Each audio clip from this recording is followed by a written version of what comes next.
ഇങ്ങനെ പോയാലേ പുരുഷന്മാര് തുണിയലക്കും പാത്രം കഴുകലും അതുപോലെ തന്നെ മക്കളെ പോറ്റിലോട്ടൊക്കെ കഴിയേണ്ട ഒരു അവസ്ഥ ഉണ്ടാവും. പഴയ കാര്യം ആലോചിച്ചൊക്കെ പണ്ടൊക്കെ എല്ലാ ഗവൺമെന്റ് ഓഫീസുകളിലും വർക്ക് ചെയ്യുന്ന പുരുഷന്മാരല്ലേ, എല്ലാ സ്കൂളിലും കോളേജിലും ബാങ്കിലും എല്ലാം.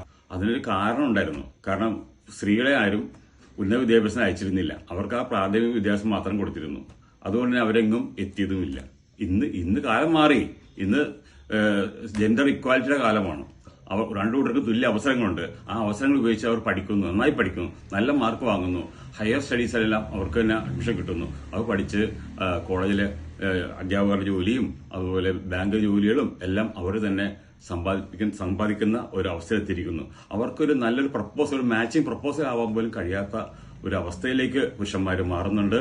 അതിന് ആരാ ഉത്തരവാദിത്തം എന്ന് വെച്ചിട്ടുണ്ടെങ്കിൽ അവർ തന്നെയാണ്. അവരുടെ മനോഭാവത്തിലും മാറ്റം വരണം. അവർ കാലത്തിനൊത്ത് മാറണം. ഫുൾ ടൈം മൊബൈലും നോക്കി റീലും നോക്കി ഇരുന്നിട്ട് കാര്യമില്ല. അവർക്ക് ഡ്രീംസ് ഇല്ല, സ്വന്തമായ സ്വപ്നമില്ല. ആ സ്വപ്നങ്ങൾ സാക്ഷാത്കരിക്കാൻ വേണ്ടി അവർ ഹാർഡ് വർക്ക് ചെയ്യാൻ തയ്യാറല്ലാത്ത ഒരവസ്ഥയിലാണ് ഞാനിങ്ങനെ പറയേണ്ടി വരുന്നത്. അതിന് മാറി ചിന്തിച്ചാൽ മാത്രമേ അതിന് മോചനം നേടി ആ ഒരു ഇക്വാലിറ്റിയിലേക്ക് എത്താൻ പുരുഷന്മാർക്ക് ഇനി കഴിയുള്ളൂ.